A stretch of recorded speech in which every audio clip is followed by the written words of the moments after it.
사랑하는 성도 여러분, 한 주간 편안하게 잘 지내셨습니까? 우리 전후좌우로 인사하겠습니다. 안녕하세요. 반갑습니다. 잘 오셨습니다. 감사합니다. 우리 용현동교회는요, 다음 세대를 살리기 위해서 어른들이 보는 주일 오전 예배 본문이나 주일학교에서 배우는 공과 본문이나 동일합니다. 그래서 가정에 가서 작년부터 이제 계속 이렇게 진행되고 있는데, 가정에서 어떤 말씀을 들었는지 오전에 여러분들이 들은 것과 자녀들이 한번 대화를 나눠보시는 것도 좋은 신앙의 교육입니다. 오늘 첫 번째, 크리스찬의 자기관리에 대한 생각을 우리가 던지면서 저는 주일학교 자녀들은요, 외모지상주의에 대한 내용으로 오늘 이 공과책이 전개되지만, 저는 이 문단을 보니 부부 생활에 대한 부분을 다루고 있어서 가정생활을 자기관리의 포인트로 말씀을 전하고자 합니다. 첫 번째로, 우리 생각의 지성소를 관리하시길 바랍니다. 우리 한번 따라합시다. 내 생각을 관리하라. 이게 우리가 성경에 보면 지성소, 성소라는 개념이 있는데, 하나님이 계신 곳을 지성소라 그래요. 내 생각에 하나님이 임재해 계셔야 된다, 이런 의미입니다. 여러분, 피겨스케이트의 여왕이라고 할 수 있는 선수 그러면 김연아 선수를 떠올릴 겁니다. 이분이 최근에 목사님의 자제분과 결혼을 했습니다. 목사님이 많은 내빈들에게 자녀에 대한 축복을 해주셔서 감사하다면서 축사를 대신하게 됐습니다. 근데 그 목사님이 축사를 하는데 이화여대 장미영 교수님의 논문을 잠깐 인용을 합니다. 논문의 제목은 탈경계 인문학의 관점에서 본 김연아 신드롬. 국민 여왕을 며느리로 맞이했으니 얼마나 마음이 떨렸겠습니까? 근데 그 논문의 한 초록에 보면 프랑스 배우 장 루이 바로라는 사람이 이런 말을 했는데요, 배우와 운동선수는 몇 가지 경험을 공유하는데, 초기에는 청중 앞에서 긴장감에 시달리지만 경력이 쌓여갈수록 관객의 힘을 자신의 예술을 완성하는 데 이용할 수 있게 된다, 그런 얘기를 합니다. 처음에는 사람들이 많으니까 긴장이 되는데 오히려 많이 앉아 계셔서 힘이 난다는 겁니다. 그것을 응원의 힘으로 바꿔버린다는 거죠. 저는 이 두 사람이, 선남 선녀가 많은 국민들에게 관심이 되어졌고 결혼을 했을 때 사랑을 받았습니다. 그러나 시아버지가 하는 얘기는 뭐냐 하면, 이제 받은 사랑을 그 많은 사람들에게 베푸는 삶을 살아야 된다, 그런 얘기를 하고 있습니다. 결혼이란 건요, 또 다른 새로운 출발점이어서 많은 사람들에게 좋은 말들을 많이 듣습니다.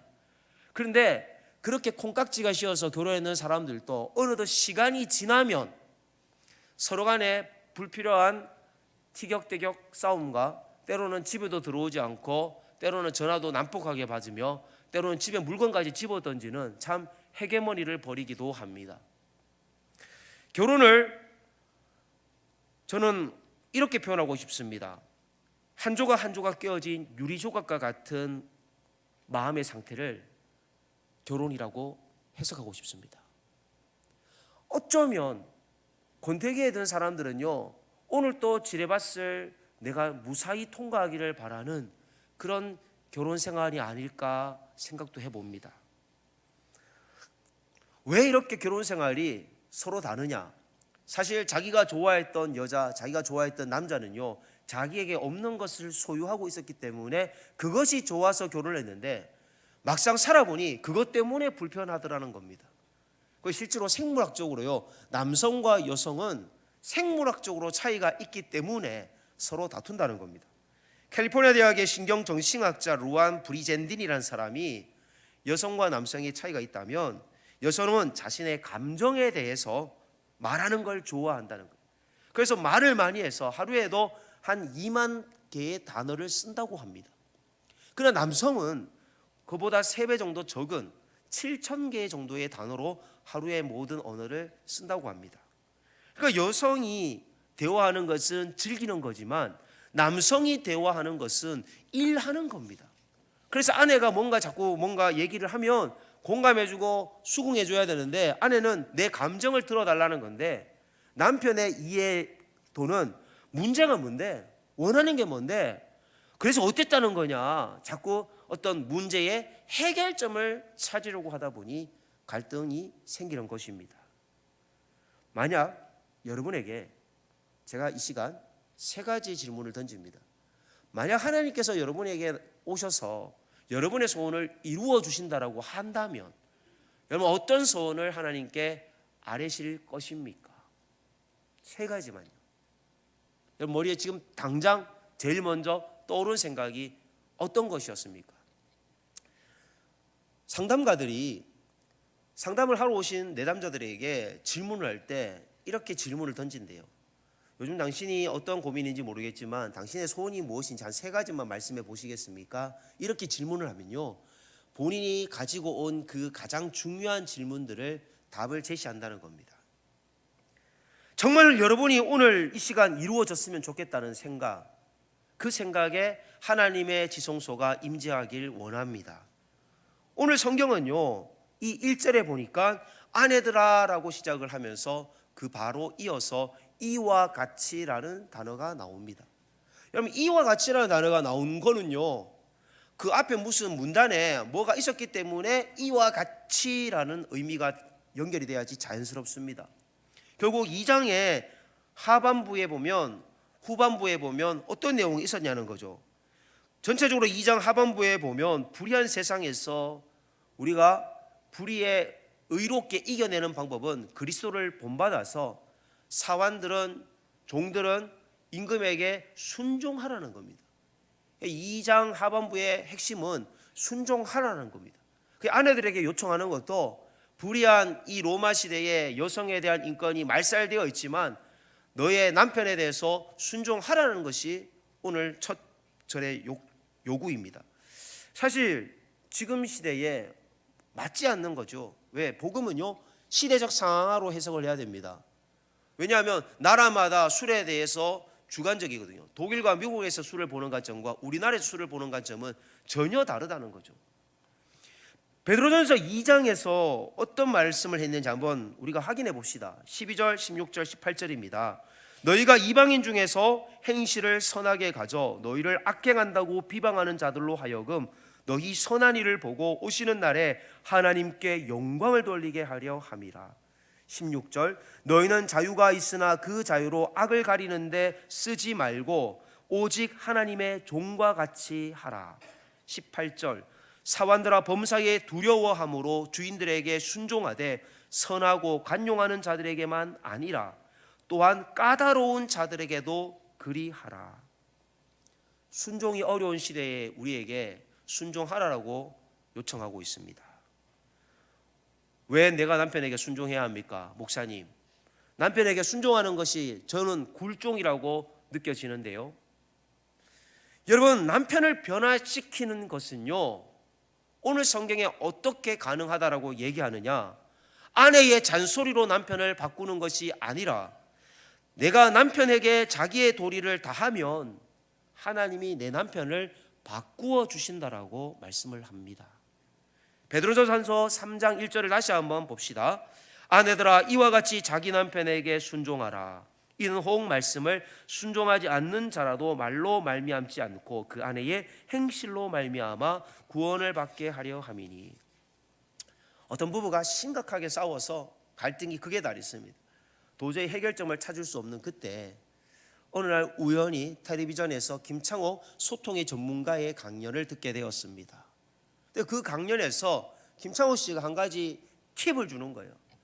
요즘 여러분들 대화가 잘 안 되는 분들하고 어떻게 대화하시냐고. 여러분 남편이 어떠세요? 집에 왼수잖아요. 그러면 어떻게 해야 되는지 아세요? 여러분의 감정을 그대로 얘기해 주셔야 된다는 거예요. 여러분 사랑한다라고 고백하세요. 생각만 하지 마시고 미워도 고운 정이 있잖아요. 사랑한다라고 얘기하세요. 그날 밤 술이 진탕이 된 남편이 왔습니다.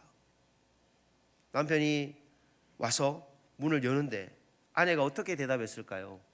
여보 사랑해요. 콧바람을 넣어서 했습니다. 그런데 남편의 반응은요 어땠을까요? 이 여자가 미쳤나? 너 뭐 잘못 먹었나?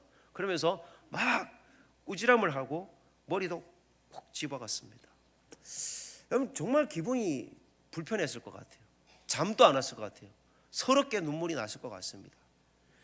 여러분 누구를 혹시 한번 칭찬해 본 적이 있습니까? 여러분 정말 상대방의 말을 여러분 칭찬할 게 없는데 어떻게 찾아가지고 칭찬을 했는데 그 상대방의 반응이 시베리아 벌판과 같이 반응을 해요. 얼마나 기분이 여러분 불편한지 여러분 느끼셔 보셨습니까? 나는 정말 별로 칭찬해주고 싶지 않은데도 혹시나 하는 바뀌기를 바라는 마음에 칭찬을 했는데 돌아오는 반응이 정말 너무 냉랭할 때 마음이 내가 아프다는 거죠. 그래서 내가 다시는 사랑해 주나 봐라. 우리 마음 문을 닫게 됩니다. 부부간에도 그렇죠. 내가 먼저 사과하기 싫지만 내가 진심을 다해서 사과를 했는데 남편이 그 사과를 제대로 이해하지 못할 때, 뭐가 잘못됐는지도 자기가 뭘 잘못했는지도 모르고 있을 때 여러분 얼마나 화가 나시는지 여러분 이해하실 겁니다. 왜?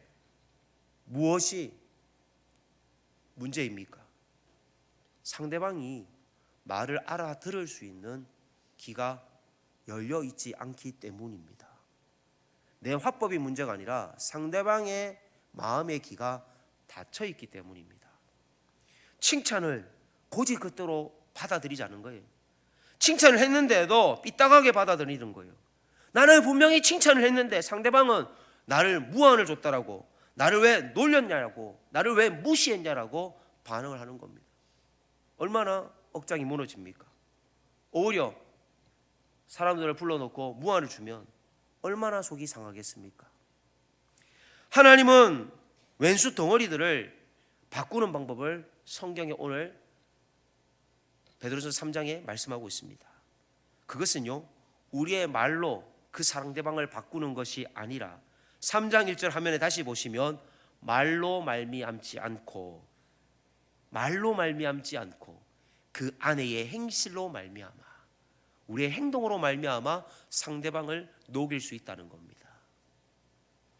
홍성사 대표였던 이재철 우리 사장님이 늘 술을 좋아하고 사업이 잘 되니까 늘 술을 정말 엄청나게 퍼마셨다고 합니다.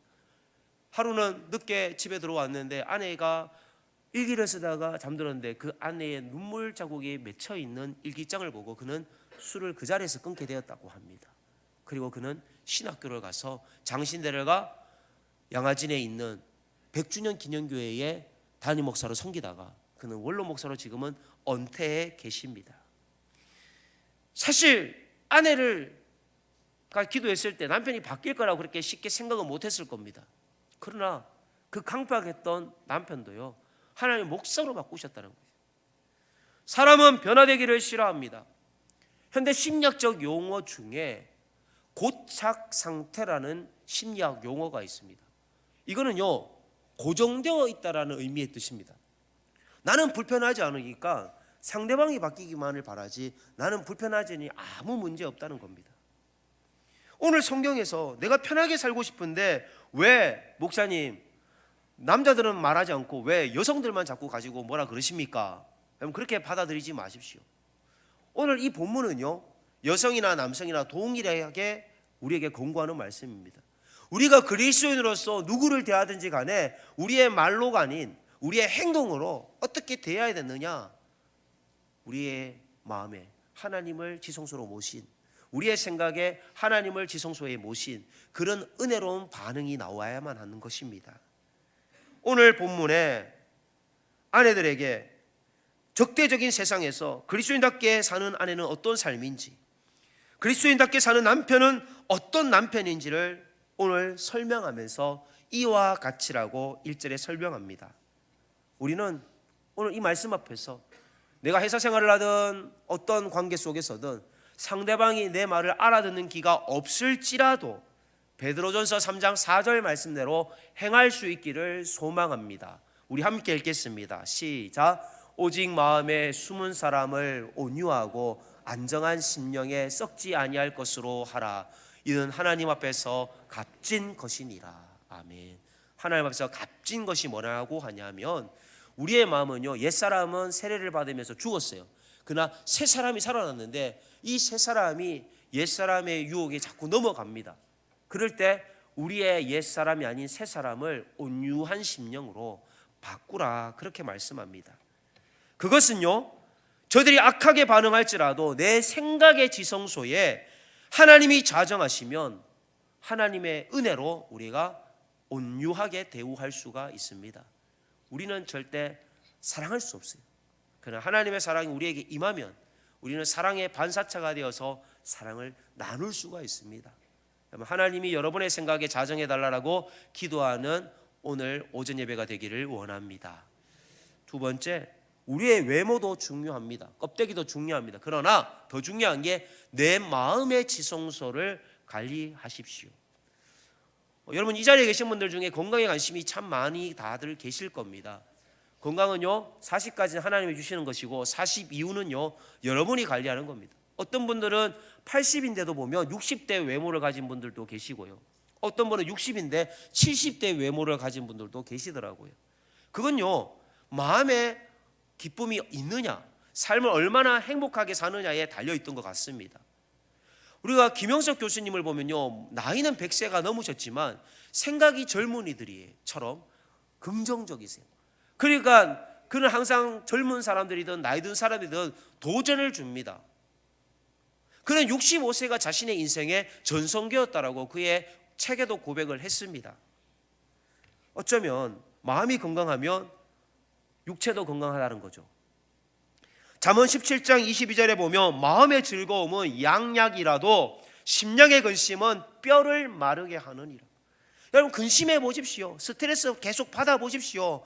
없는 병도 갑자기 생기기 시작합니다. 의사들의 조언입니다. 암 환자들의 보면, 통계적으로 암 환자들을 보면 3년 전 내과 의사들에게 의해서 진료를 받았을 때 그때 심리적으로 굉장한 스트레스를 받아서 내과에서 진료를 받은 기록들이 있다는 겁니다.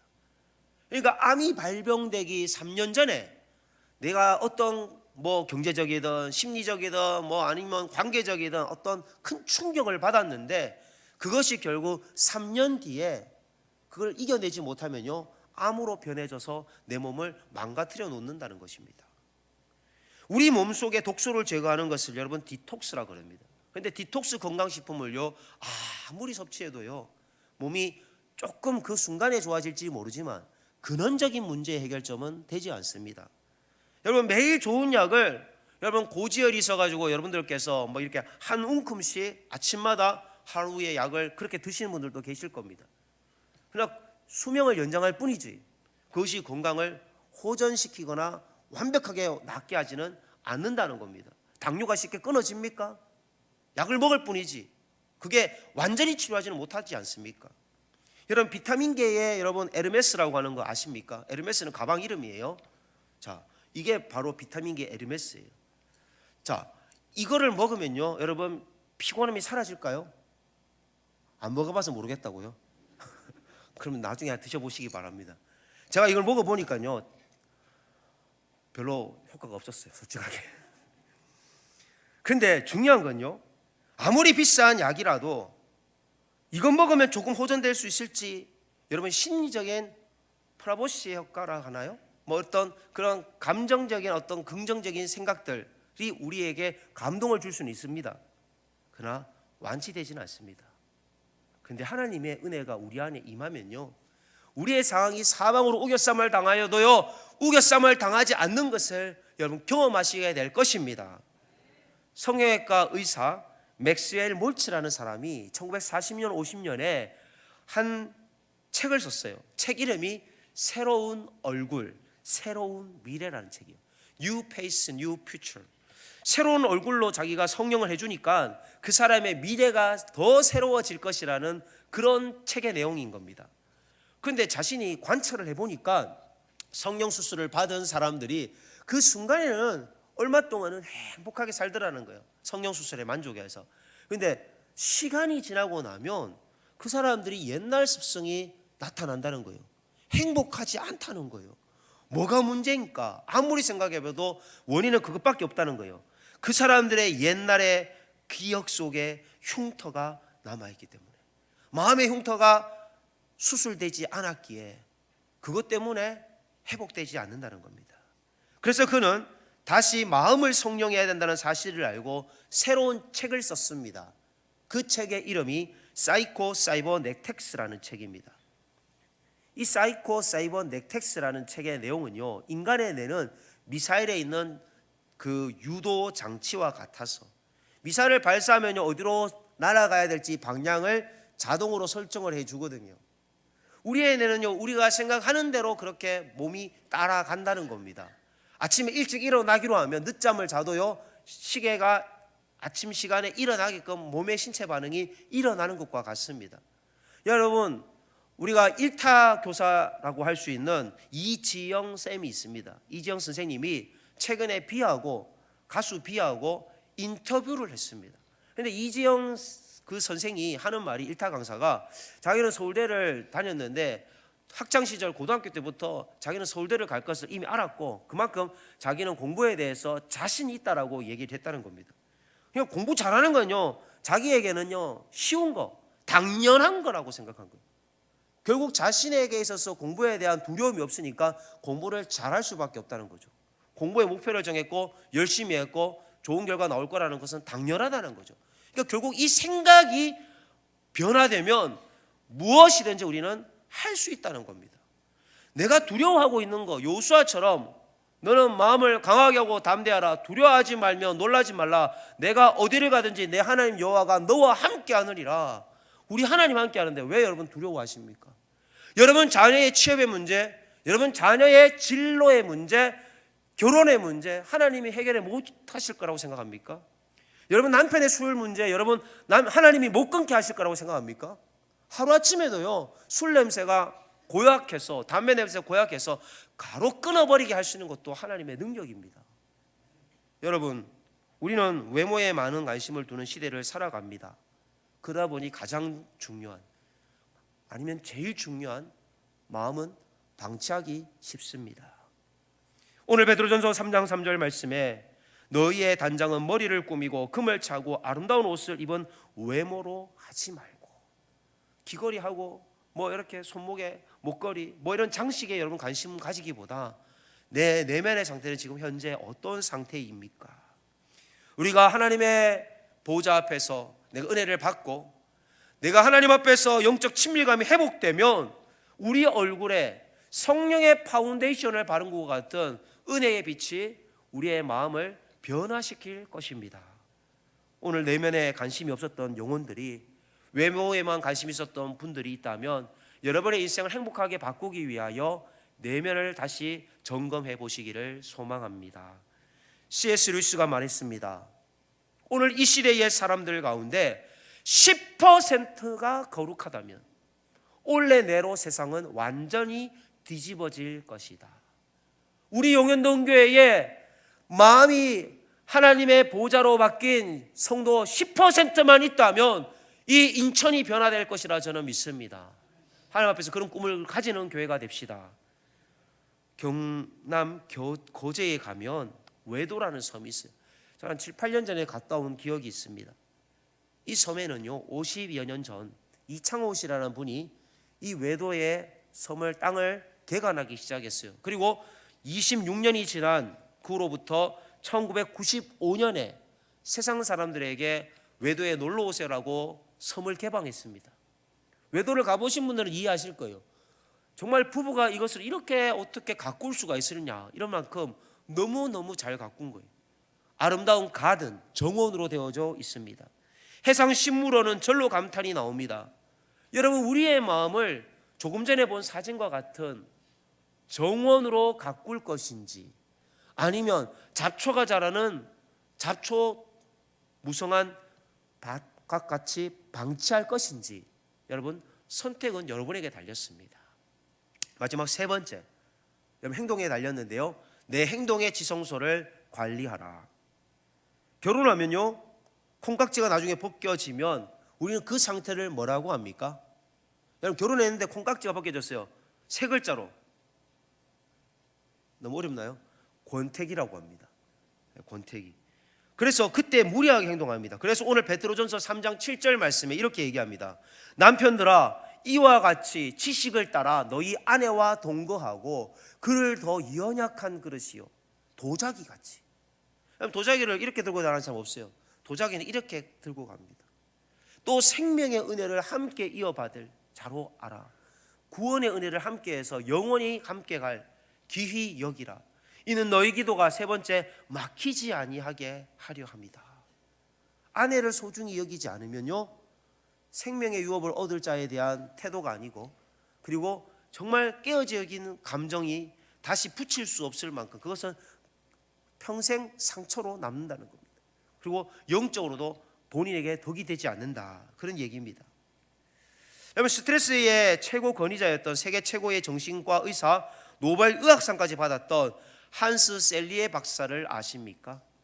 한스 셀리에 박사의 사진 한번 보여드리겠습니다. 이 사람이 스트레스라는 단어를 최초로 사용한 사람입니다. 근데 이 사람이 인생의 마지막 강연장에서 많은 사람들에게 기립박수를 받으면서 이제 퇴장하는 중이었습니다. 그런데 그 많은 무리 중에 한 사람이 그 한스 박사님에게 손을 들면서, 박사님, 우리가 정말 이 스트레스가 많은 세상에서 살아가는데 어떻게 하면 이 스트레스를 극복할 수 있겠습니까? 그렇게 질문을 마지막으로 던졌습니다. 환호하던 그 많은 청중들이 갑자기 숨죽여 조용하게 그 대답을 기다렸습니다. 한스 박사는요, 아주 짧게 대답했어요. 딱 두 글자, 감사라고 대답을 했습니다. 여러분, 나의 삶을 바꾸는 기적의 마중물은요, 바로 감사입니다. 내 행동을 바꾸는 것은요, 내가 직장 다닐 수 있는 것에, 내 직장이 힘들고 어려워도 감사할 때, 일들도 있지만 그래도 작은 것에도 감사할 때 하나님 우리의 가정을, 그리고 우리의 직장을 변화시켜 주신다는 겁니다. 여러분, 옆에 있는 분에게 한번 이렇게 고백해 볼까요? 감사합니다. 오늘 집에 가셔서 여러분 부부끼리 같이 계시다면, 여보 고생 많았어요, 여러분 힘내세요, 여보 힘내세요, 이렇게 한번 오늘 꼭 한번 과제로 제가 드리겠습니다. 어쩌면 지금 이 자리에 계신 분들 중에서 남편과 사별하고 힘든 시간을 보내는 분들도 있습니다. 지금 어쩌면 아내로 인하여 힘든 시간을 보내는 분들도 있습니다. 그러나 하나님을 만난 사람들을 보면요, 인생의 거센 풍파를 헤쳐나가는 인생의 시련을 누구든지 다 겪게 된다는 것입니다. 하나님은 1온스의 순금을 재련하기 위해서 4톤의 금강석을 사용해야지 되는 그런 인생을 우리에게 요구하십니다.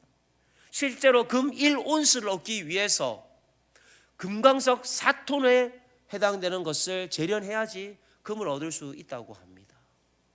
여러분의 인생에 4톤에 해당되는 이 금강석과 같은 고통, 어쩌면 그 고통의 사이즈가 그보다 더 큰 사람일수록 하나님께서 여러분에게 장차 베풀어 주실 은혜와 감사는요, 더 크다는 것을 믿으시기를 축복합니다. 저는 이것을 이해하는 분들은요, 어쩌면 고난 가운데 지금 내가 흘리는 눈물이 언젠가 감사로 바뀌게 되면 그것이 훗날 보석으로 바뀌어져 있을 것을 믿으시기를 바랍니다. 제가 잠시 이 찬양 하나 부르고 싶은데요, 이 찬양을 이해하실 수 있을 거예요. 고난을 이겨내 보신 분들은 이 찬양을 이해하실 수 있을 거예요. 모든 것이 은혜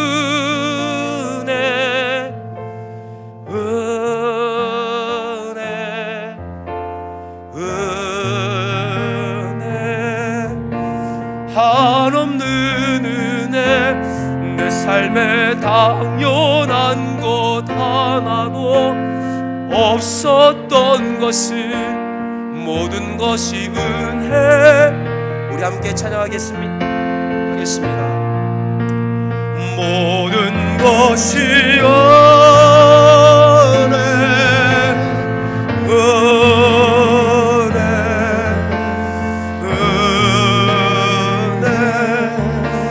한없는 은혜, 내 삶에 당연한 것 하나도 없었던 것은 모든 것이 은혜였소. 우리가 힘든 시간을 보낼지라도 하나님은 반드시 살아계심을 믿으시기를 바랍니다. 여러분, 하나님 앞에 여러분의 남편을 맡기십시오. 여러분의 아내를 맡기십시오. 믿음 생활을 하지 않고 있는 여러분의 자녀를 하나님께 맡기십시오. 내가 바뀌면 하나님이 내 자녀도, 내 남편도, 내 아내도 바꾸실 것입니다. 비록 어쩌면 이 자리 예배 드리는 분들 중에 결혼에 실패해서 한번 다녀와 보신 분들도 계실 수 있습니다. 그러나 새롭게 가정을 가꾸길 바라며 하나님 앞에 새로운 만남을 기대하는 마음으로 우리 함께 하나님 앞에 나가기를 원합니다. 내가 상대방에게 지금까지 억울했으면 억울함으로 반응하고, 내가 욕을 먹으면 같이 욕하고, 내가 상대방 악을 베풀면 악으로 갚았는데 오늘 베드로전서 3장 9절에는 이렇게 살아랍니다. 우리 한번 같이 읽겠습니다. 시작. 악을 악으로 욕을 욕으로 갚지 말고 도리어 복을 빌라. 이를 위하여 너희가 부르심을 받았으니 이는 복을 이어받게 하려 하심이라. 아멘. 오늘 건강 주셔서 하나님 앞에서 예배드리고 또 음식도 조금 뒤에 먹을 수 있고, 그리고 입맛이 있어서 맛있게 먹을 수 있는 거, 이게 병원에 있는 사람들에게는 얼마나 감사한 제목인지 모릅니다. 내가 오늘 열심히 일할 수 있다, 그렇게 직장이 있는 거, 실직을 하신 분들에게는요 얼마나 감사한 일인지 모릅니다. 오늘 이 자리에서 예배를 드릴 수 있는 것, 이것 또한 여러분 감사할 수 있기를 바랍니다. 투자의 기재였던 워렌 버핏은요 매일 아침 출근길에 맥도날드 드라이브 스루를 가서 그는 전날 투자에서 많은 수익을 남겼을 때에는 베이컨이 들어간 3.17달러 세트를 먹고, 투자의 재미를 보지 못했으면 계란 후라이가 빠진 소박한 2.61달러 맥모닝을 시켜 먹는다고 합니다. 여러분, 워렌 버핏 같은 부자가 맥모닝 먹는 것이 상상이나 됩니까? 그냥 가만히 앉아서 부자가 된 게 아니라 그는 아침에 출근해서 회계보고서와 투자기획서, 독서와 신문으로 자신의 행동을 바꾼다는 겁니다. 여러분의 아침을 어떻게 가꾸고 계십니까? 결혼을 맺겠습니다. 우리는요 풀타임 그리스도인이지 파트타임 그리스도인이 아닙니다. 파트타임은요 주일만 와서 그리스도인처럼 합니다. 그러나 풀타임 사역자는요 365일 24시간 일주일 168시간 어디서나 하나님의 뜻이라면 코람도의 신앙으로, 하나님 앞에서의 신앙으로 살아갑니다. 대통령의 임기는요 몇 년입니까? 5년입니다. 그가 선서를 하고 국민들 앞에서 임기를 맡은 순간 기억해야 될 것이 있다면 나는 5년 뒤에 내려놓아야 된다는 것을 기억해야만 합니다. 내가 회사에 입사를 하면요 그 회사에서 퇴직할 그 날이 언젠가 온다는 것을 기억한다면 회사 생활이 매일매일이 즐거울 수밖에 없습니다. 여러분, 결혼을 했습니다. 얼마나 행복하게 결혼했습니까? 그런데 언젠가 나보다 배우자 중 누군가는 나보다 먼저 세상을 떠나야 한다는 것을 기억한다면 매일매일 사랑하는 배우자를 어떻게 대해야 될지 우리가 생각해 볼 수 있습니다. 흐르는 강물은요 다시 주워 담을 수 없습니다. 내 손을 내밀어 스치는 바람을 주워 담으려고 해도요 내 손에 잡히지 않는 것이 바로 바람입니다. 운전을 할 때 창문을 열어 바람을 제 차 안으로 잡아 당겨봤지만 바람은 제 손에 잡히지 않더라고요. 우리는 바람처럼 왔다가 바람처럼 가는 인생입니다. 우리 그리스도인의 마지막 임무가 끝나는 날은요 우리가 천국에서 주님을 만날 그날입니다. 오늘 이 말씀 앞에서 내 생각의 지성소, 내 마음의 지성소, 내 행동의 지성소를 하나님의 임재하심으로 우리가 나아갈 수 있도록 오늘 이 찬양과 함께 나가기를 원합니다.